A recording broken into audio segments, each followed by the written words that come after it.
sobrenatural. Capítulo 65. Chamado para fora do Egito. 1954. William Branham estava planejando ir além mar novamente no dia 23 de fevereiro de 1954. Entretanto, até o dia 1º de janeiro, seus administradores ainda não tinham estabelecido seu itinerário. As campanhas em Israel e Índia pareciam certas, mas a África do Sul permanecia questionável. Alguns membros do Comitê Nacional pareciam estar arrastando seus pés. Então, em janeiro, algo surpreendente aconteceu que fez Bill mudar seus planos. Certo dia, um carro cheio de pessoas chegou em sua casa, as quais desejavam oração. Ele as colocou na sala de estar. Então foi pegar algo e viu um outro homem de pé na porta. Primeiro ele presumiu que ele fosse um deste mesmo grupo, alguém que tinha se atrasado ao sair do carro. O que o confundiu foi a maneira peculiar com a qual este homem estava vestido. Ele parecia os indianos Sikhs do leste, que Bill tinha visto em Durban, África do Sul. Seu cabelo negro e aparência escura contrastava agudamente com o turbante branco amarrado ao redor de sua cabeça. O homem estava na porta, com sua cabeça inclinada. Bill foi até ele e o saudou cordialmente. Como vai, senhor? Levantando sua cabeça, o indiano oriental disse: Irmão Branham, não vá além mar até setembro. Esta foi uma resposta inesperada. Bill não sabia o que dizer. Ele virou-se e moveu sua mão, dizendo: Por que você não entra? Quando ele olhou de volta, o homem havia saído. Ele tinha simplesmente se desvanecido. Bill ficou na porta, aturdido. Mais carros seguiram o primeiro, e era meia-noite quando ele terminou de orar pelas pessoas neste dia. Ele foi para a cama há cerca de 1 hora, mas poucas horas mais tarde ele acordou, sonhando que não deveria ir à Índia até setembro. Ele acordou Meda e contou-lhe seu sonho. Então ele voltou a dormir e sonhou a mesma coisa novamente. Na manhã seguinte, ele ligou para um de seus administradores e disse a ele para reagendar suas campanhas no estrangeiro para setembro, de acordo com a visão e os sonhos. Uma vez que as viagens à África, Oriente Médio e Ásia estavam sendo adiadas, seus administradores procederam em preencher sua agenda com campanhas através da América do Norte.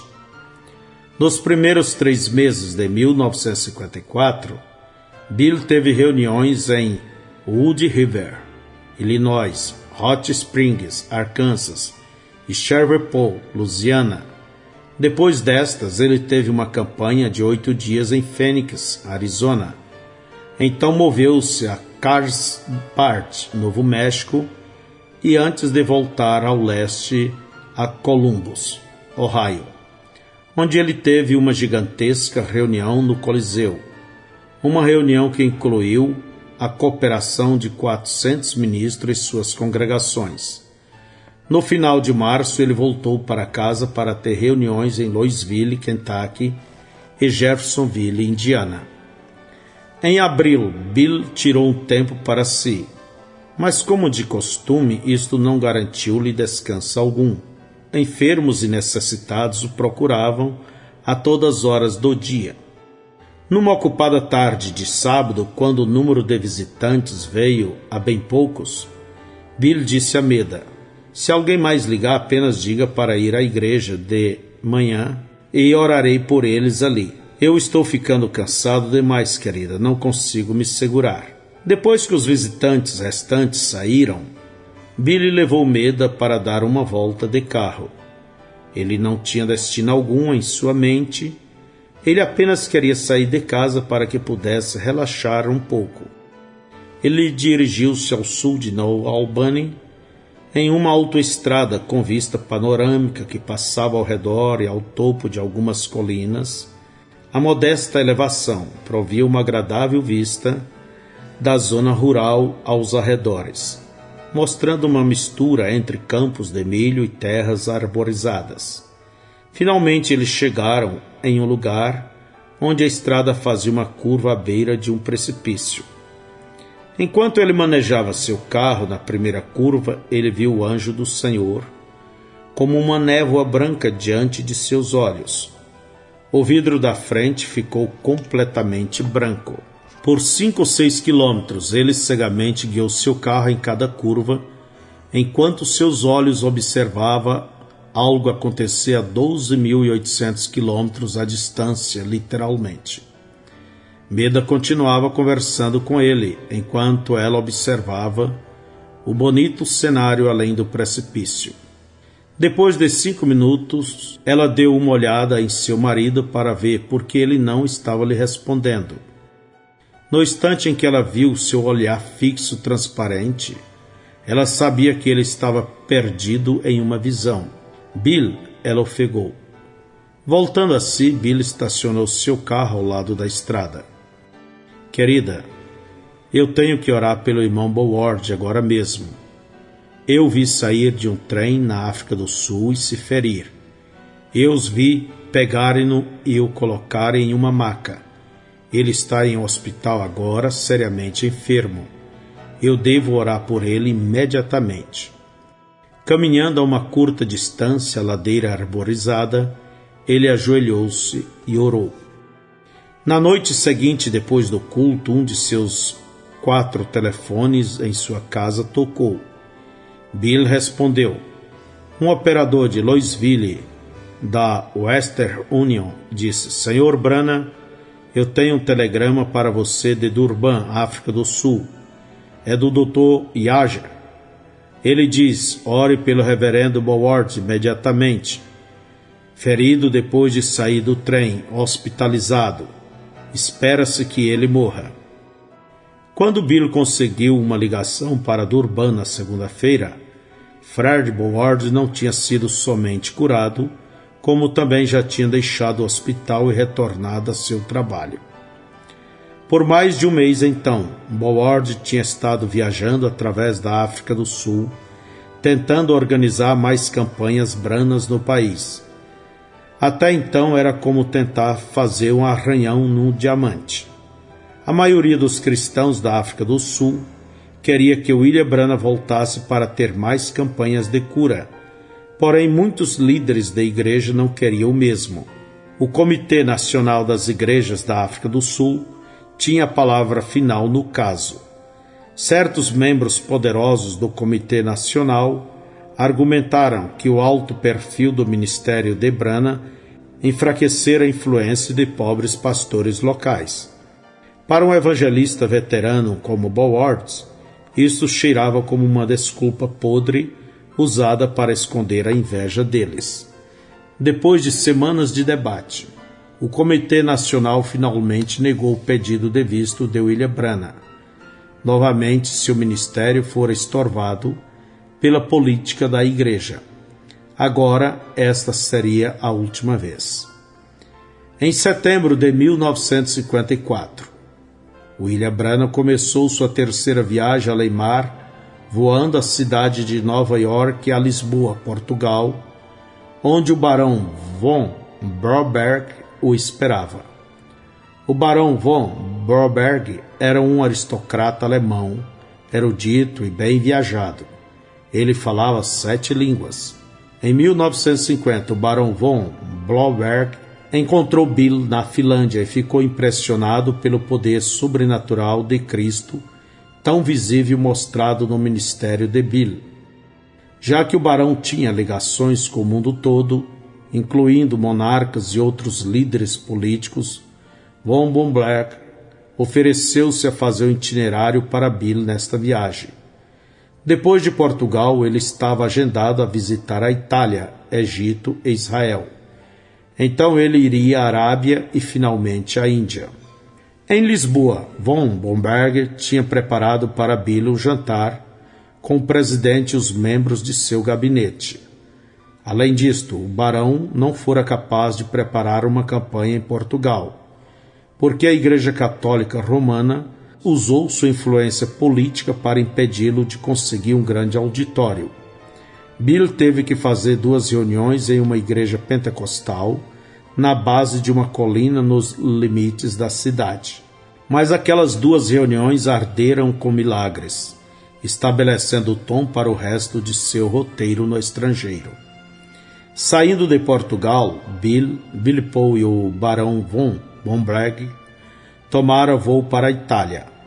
Na estadia em Roma, Bill visitou o calabouço subterrâneo onde o apóstolo Paulo tinha sido aprisionado por sua fé. Olhando para aquela cela de prisão fria e escura, o coração de Bill encheu-se de amor por Paulo, aquele cortês mensageiro que levara o evangelho aos gentios, rejeitado pelo mundo, até mesmo mal compreendido por muitos cristãos de seu dia. Todavia, através de todos os seus anos de luta, ele jamais hesitou ou virou as costas para a sua comissão. Paulo sabia que ele estava carregando o maior tesouro na terra, as boas novas que Jesus Cristo ressuscitou dos mortos, para dar vida eterna a todos aqueles que nele crescem, ambos judeus e gentios. Por Paulo ter ficado firme em seu chamado, cada cristão através dos séculos foi beneficiado. Isto atingiu Bill como uma poderosa lição que ele poderia aplicar em seu próprio ministério. Em seu 2º dia em Roma, ele foi agendado a encontrar-se com o Papa às 3 da tarde. O Barão von Blomberg disse a ele como deveria agir, como deveria ajoelhar-se com um só joelho. Então o Papa estenderia sua mão e Bill deveria beijar o anel do Papa e endereçá-lo como sua santidade, ou Santo Pai. Bill maneou a cabeça. Isto está fora, cancele a audiência. Eu chamarei de reverendo, ou doutor, ou qualquer outro título que ele queira, mas não de Santo Pai. Jesus disse, não chame homem algum de Pai, senão a Deus. Quando é para adorar, há somente um homem no qual eu adorarei, e este é Jesus Cristo. Então, ao invés de ir ver o Papa, Bill visitou a casa do Papa. A cidade do Vaticano é um estado independente único situado no coração de Roma. Embora ocupe somente 240 metros quadrados até no centro do governo da Igreja Católica Romana, a sua influência toca cada país na terra. Bill ficou impressionado com o rico esplendor da Basílica de São Pedro, os jardins do Vaticano e o palácio de seu Santo Ofício. A riqueza contida nestes edifícios era surpreendente. Visitando o Museu do Vaticano, ele viu uma coroa tríplice, magnificente, representando a jurisdição do Papa sobre o céu, purgatório e inferno.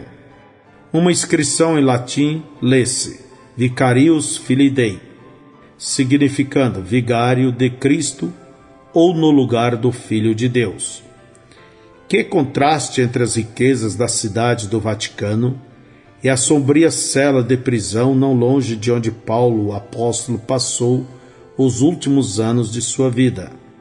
Era uma lição forte que a riqueza não significava verdade. Bill pensou.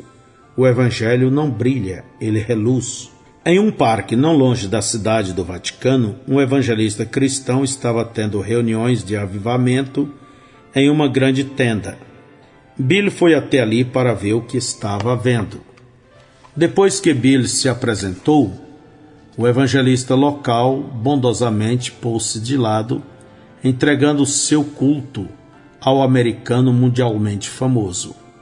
Ali na sombra da cidade do Vaticano, Bill pregou a palavra de Deus e orou pelos enfermos. Deus proveu os milagres.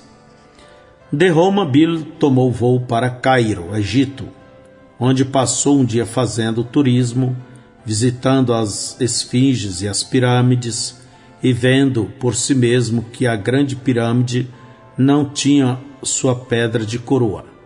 Para ele, isto parecia simbólico, porque a Bíblia fala de Jesus Cristo sendo a pedra de coroa, ou como a versão Rei Tiago colocou, pedra de esquina. Há somente uma estrutura onde a pedra de esquina e a pedra de coroa são da mesma forma, e é na pirâmide. Bill cria que em algum tempo, na névoa da história antiga, Deus tinha permitido esta volumosa estrutura ser construída como um testemunho de seu grande plano. E logo a verdadeira pedra de esquina se colocaria finalmente em seu próprio lugar.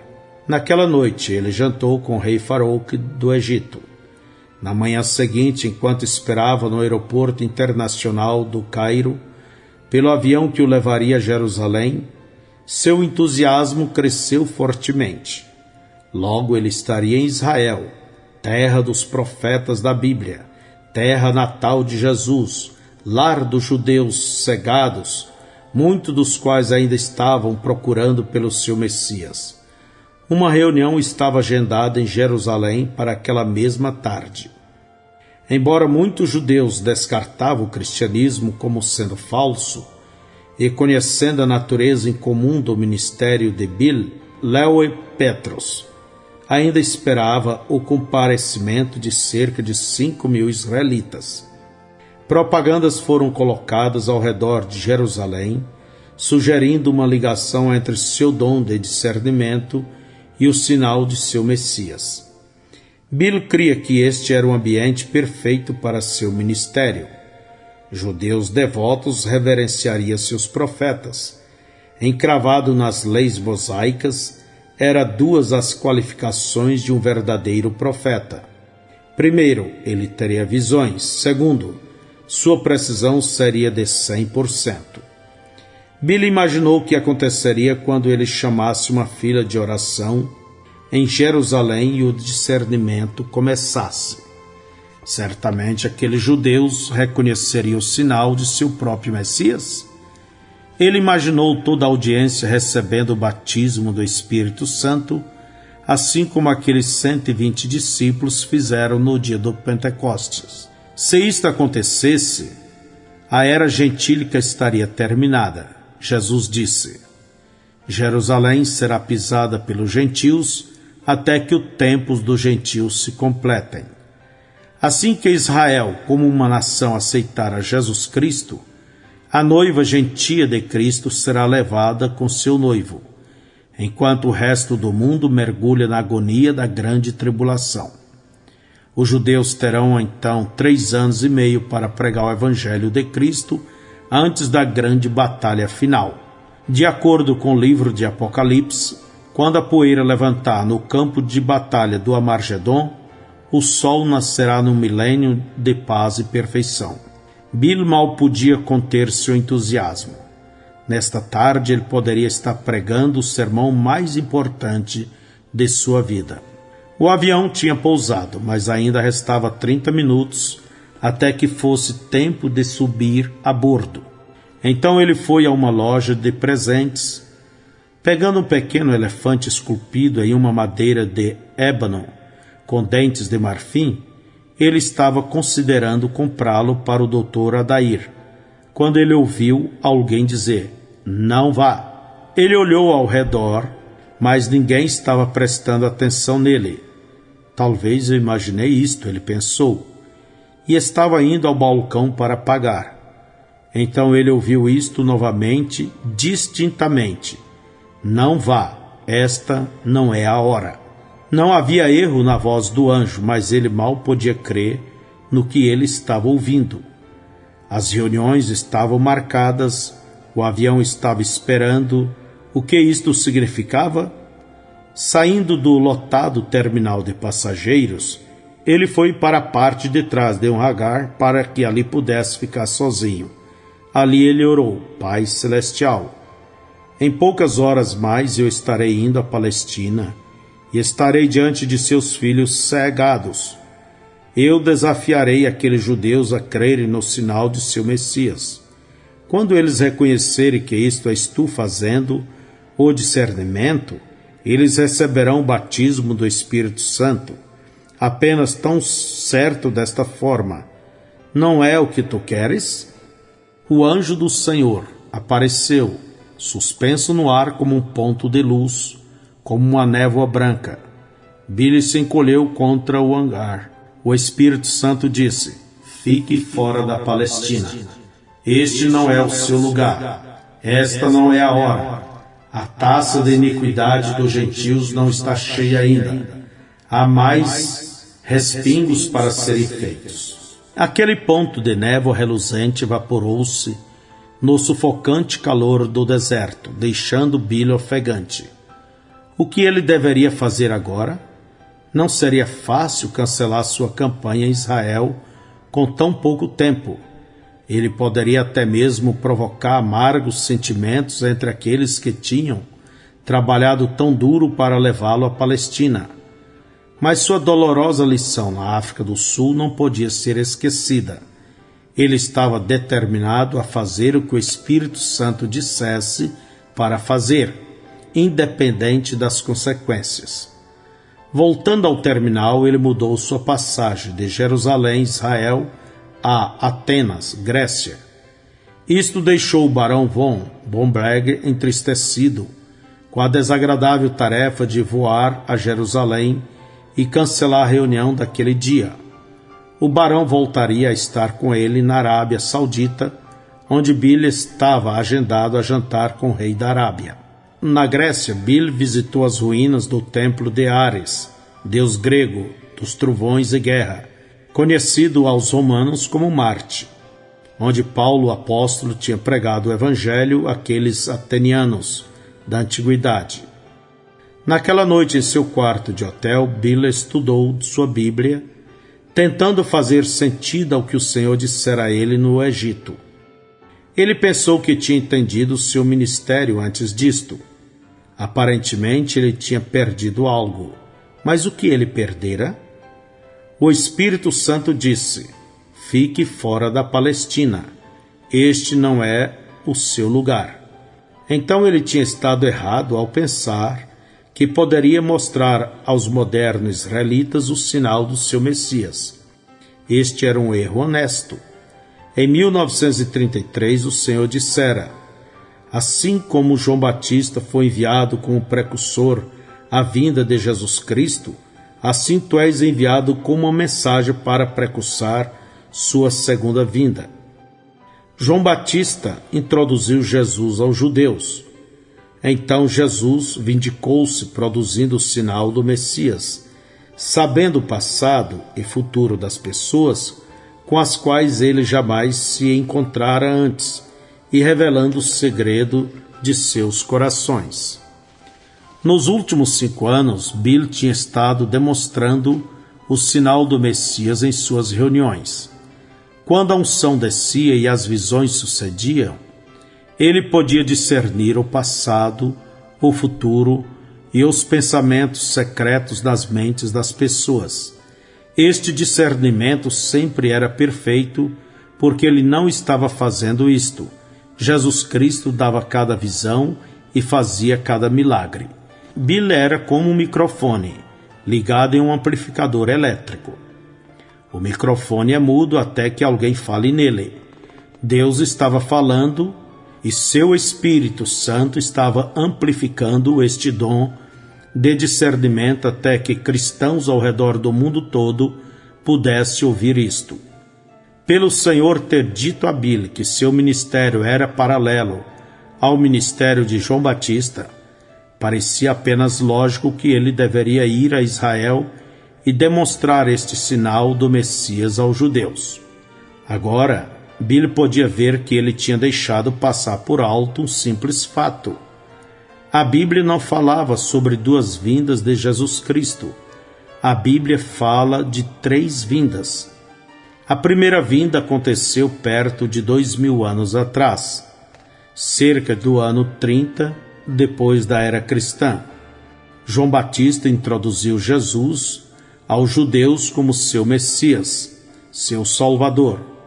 Quando Israel rejeitou e o crucificou, isto deu ao resto do mundo, gentios, uma oportunidade para serem salvos. Jesus prometeu que ele viria novamente, desta vez para a igreja gentia, revelando-se e levando sua noiva gentia ao que entre os cristãos chama-se rapto. A Bíblia diz que Jesus virá desta segunda vez como um ladrão de noite. Quando isto acontecer, ninguém saberá acerca disto, exceto sua noiva. Depois disto, Jesus voltará uma vez mais para os judeus. Sua terceira vinda surpreenderá o mundo. Eis que vem com as nuvens e todo o olho o verá, até mesmo os que o transpassaram. Desta vez os judeus receberão Jesus como seu Messias. Então, se não era lugar de Bila introduzir o Messias ao moderno Israel, onde era seu lugar? Ele buscou nas Escrituras uma resposta. A chave parecia estar em Lucas 1,17, no fato que o espírito de Elias motivou João Batista. O espírito de Elias. Foi realmente o Espírito Santo agindo através de uma personalidade como a de Elias. Deus precisou de João para ter o espírito de Elias, para que João pudesse cumprir as difíceis tarefas que seu ministério requeria dele. Bila abriu em 1 Reis 17 e leu novamente acerca de Elias, para que assim pudesse comparar a vida de Elias e ministério com os de João. Em 2 Reis, capítulo 2, ele leu a história sobre os últimos dias de Elias na terra. Deus apareceu como um fogo ardente e levou Elias em um redemoinho enquanto Eliseu, que era aprendiz de Elias, observava. Naquele momento, uma porção dobrada do espírito de Elias caiu sobre Eliseu, que prontamente pegou o manto de Elias e com ele atingiu o rio Jordão e clamou: Onde está o Deus de Elias? O rio se abriu e Eliseu caminhou ao outro lado sobre terra seca. Bem ali Deus mostrou à raça humana que o espírito que inspirou Elias podia ser transferido a um outro profeta. Em toda a vida de Eliseu, ele realizou exatamente 2 vezes o número de milagres que Elias, provando que ele de fato teve uma porção dobrada do espírito de Elias. Eliseu podia até mesmo discernir por visão, com a qual ele demonstrou quando ele disse ao rei de Israel o que o rei da Síria disse em seu quarto. Abrindo em Malaquias capítulo 4, no Velho Testamento, Bila leu: Porque eis que aquele dia vem ardendo como forno, todos os soberbos e todos que cometem impiedade serão como palha, e o dia que está para vir os abrasará, diz o Senhor dos Exércitos, de sorte que lhes não deixará nem raiz nem ramo. Eis que eu vos envio o profeta Elias, antes que venha o dia grande e terrível do Senhor. Muitos estudiosos da Bíblia ensinam que Malaquias capítulo 4, verso 5, refere-se a João Batista, porque o anjo Gabriel diz que João teria o espírito de Elias, e Jesus indicou que João era Elias. Mas estes mestres pararam antes de completar a verdade. Era errado afirmar que Malaquias capítulo 4, verso 5 referia-se somente a João Batista. Quando os judeus perguntaram a João se ele era Elias, João disse claramente que não era. Ao invés disto, ele se identificou com Isaías capítulo 40, versículo 3, onde se lê: Voz do que clama no deserto, preparai o caminho do Senhor. Jesus identificou João com Malaquias capítulo 3, verso 1. Eis que eu envio meu anjo que preparará o caminho diante de mim. A quem então Malaquias se referia quando profetizou: Eis que eu vos envio o profeta Elias antes que venha o dia grande e terrível do Senhor? Tinha que ser uma daquelas passagens escriturísticas que tem mais do que um significado, como Oséias, no capítulo 11, verso 1 diz: Quando Israel era menino, eu o amei, e do Egito chamei-o a meu filho. Oséias estava se referindo ao tempo quando Deus enviou Moisés ao Egito para resgatar os filhos de Israel da escravidão. Mas Mateus disse que Oséias 11, verso 1, também era uma profecia a ser cumprida quando José e Maria, que tinha fugido do Egito, escaparia do rei Herodes, trazendo o menino Jesus do Egito e de volta a Israel depois de Herodes morrer. Malaquias capítulo 4, verso 5, tinha que ter um significado composto também, falando de mais do que uma vinda de Elias. Em Mateus 17, os discípulos perguntaram a Jesus: por que dizem então os escribas que é mister que Elias venha primeiro? Jesus respondendo disse-lhes: em verdade Elias virá primeiro e restaurará todas as coisas. Mas digo-vos que Elias já veio e não o conheceram, mas fizeram-lhe tudo o que quiseram. Assim farão eles também padecer o Filho do Homem. Então entenderam os discípulos que lhes falara de João Batista. Quando Jesus disse isto, João Batista já estava morto. Então, quando Jesus disse: em verdade Elias virá primeiro e restaurará todas as coisas, ele estava falando de um evento futuro, já que deveria haver 3 vindas de Cristo, e que já a primeira vinda de Cristo foi precedida por um profeta mensageiro com o espírito de Elias. Era lógico que a segunda e terceira vinda de Cristo seria precedidas por um profeta com o espírito de Elias. Ao todo, seria 5 vindas do espírito de Elias. A primeira vez em Elias, a segunda vez em Eliseu, a terceira vez em João Batista, a quarta vez em um profeta mensageiro aos gentios até o final da era gentílica, e a quinta vez em um profeta ao moderno Israel. Porque o espírito de Elias era tão especial que Deus escolheu usá-lo repetidamente em seu grande plano? Quando Bill comparou a vida de Elias e de João Batista, ele viu muitas similaridades notáveis. Ambos eram rudes indivíduos que amavam o deserto e sabiam como enfrentar a opressão. Ambos tinham coragem de falar contra a corrupção espiritual ao redor deles. Elias olhou na face do rei Acabe e falou: tu e a casa de teu pai têm perturbado a Israel, porque deixaste os mandamentos do Senhor e seguiste os Balaíns. Agora, pois, envia junto a mim todo Israel, como também os 450 profetas de Baal e os 400 profetas que comem na mesa de Jezabel. Ajunte-os a mim no monte Carmelo para um confronto.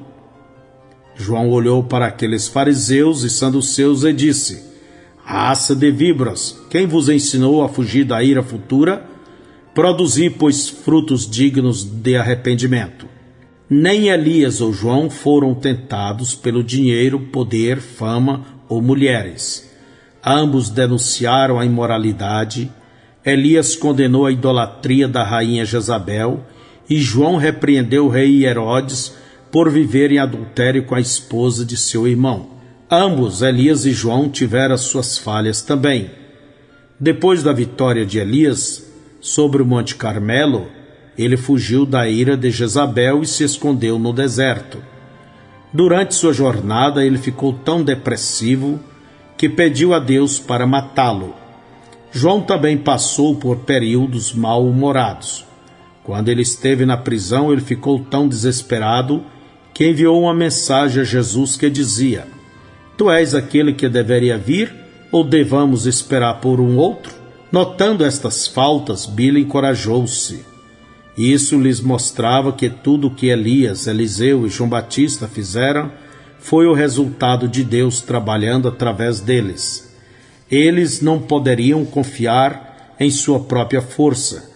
Isso fez lembrar de como o anjo do Senhor disse a Paulo: a minha graça te basta, porque o meu poder se aperfeiçoa na fraqueza. Embora Elias e João fossem ambos profetas, eles foram rejeitados pela maioria dos líderes religiosos de seu tempo. Sem dúvida, estes líderes tiveram inveja de Elias e João, porque nenhum deles veio através dos canais religiosos estabelecidos. Elias, Eliseu e João não se juntaram a organização alguma. Isto deu a eles a liberdade de pregar suas mensagens sem ter que se preocupar acerca dos pensamentos de outrem. E todos os três pregaram a palavra de Deus destemidamente, sem comprometimento. Este era o tipo de espírito que Deus queria em seus profetas, especialmente aos três ordenados para precursar as vindas de Cristo. Somente o espírito de Elias era rude o suficiente para resistir às intensas pressões de oposição e aprontar um povo para o Senhor. Atrás daquele hangar egípcio, o Espírito Santo disse a ele: este não é o seu lugar, esta não é a hora. A taça da iniquidade dos gentios não está cheia ainda, há mais respingos para serem feitos. Mas a hora de Israel deve chegar, tão certamente quanto o sol se levanta de manhã para afugentar a escuridão. Depois de advertir Israel acerca da grande destruição do tempo do fim, Malaquias capítulo 4, verso 2 diz: mas para vós que temeis o meu nome, nascerá o sol da justiça, e salvação trará debaixo de suas asas. Apocalipse capítulo 1, verso 7 diz acerca de Jesus Cristo: eis que vem com as nuvens, e todo olho o verá, até os mesmos que o transpassaram. Os mesmos significando os judeus. Zacarias, capítulo 12, verso 9 e 11, profetizou. O apóstolo Paulo falou disto aos Romanos, capítulo 11, verso 25 ao 27. Os judeus finalmente receberão Jesus Cristo como seu Salvador, e será um profeta com o espírito de Elias, que introduzirá o Messias novamente a Israel. Bill sentiu que este quinto e final Elias seria uma das duas testemunhas em Apocalipse capítulo 11, verso 3 ao 11, porque uma destas testemunhas tinha o poder de impedir a chuva, e o único profeta na Bíblia que tinha o poder para causar seca era Elias. Quando os judeus finalmente receberam seu Messias, a era gentílica terminará. Então a ira de Deus será derramada sobre os gentios que rejeitaram a Cristo. Tão terrível quanto isto poderia soar, aconteceria antes que Jesus Cristo pudesse reinar em um reino pacífico e perfeito. Bill não sabia quando isto aconteceria, mas ele sabia que Deus estava esperando duas coisas. Primeiro, ele estava esperando os pecados dos gentios acumularem a um certo nível. O Espírito Santo disse: a taça da iniquidade dos gentios não está cheia ainda. Jesus disse que Jerusalém será pisada pelos gentios até que o tempo dos gentios se completem. Deus tinha dito uma vez mais algo similar a Abraão acerca de seus inimigos, os amorreus. Ele disse que ele não julgaria os amorreus até que a iniquidade deles estivesse completa. Lá então, os amorreus governaram muito em Canaã, Palestina, até mesmo nos dias de Abraão. Os amorreus eram pecadores de cultura imoral. Quando Deus os destruiu, a religião politeísta dos amorreus tinha se degenerado, além de simples idolatria, e tinha abraçado adivinhação, prostituição religiosa e sacrifício de crianças. Bill pôde ver o moderno mundo gentil se dirigindo para esta direção também, até ao ponto de sacrifício de crianças. Não foi o aborto uma forma de sacrifício de crianças? Poderiam os governos modernos se tornarem tão imorais ao ponto de legalizar a matança de crianças por nascer? A segunda coisa que Deus estava esperando era a salvação de todos os seus filhos. Quando seu último filho ou filha receber o batismo do Espírito Santo, naquele momento a igreja gentílica subirá no rapto, que é ser levada a uma dimensão mais alta. Então a porta da salvação se fechará aos gentios. Então, Apocalipse capítulo 22, verso 11, se cumprirá. Quem é injusto, faça injustiça ainda. E quem está sujo, suje-se ainda. E quem é justo, faça justiça ainda. E quem é santo, seja santificado ainda. Bill fechou sua Bíblia. Satisfeito agora, ele entendia melhor a posição escriturística de seu próprio ministério em relação a Israel. Previamente, ele presumira que haveria 4 vindas do espírito de Elias. Agora ele podia ver que deveria haver 5. Seu próprio ministério não tinha nada a ver com Israel. Ele fora chamado para pregar o evangelho aos gentios, e isto é o que ele continuaria a fazer: orar pelos enfermos, pregar a salvação no nome de Jesus, encontrando um aqui e um ali que ouviria, respingando, sempre respingando, juntando almas como grão para o mestre, fazendo um povo preparado para o Senhor.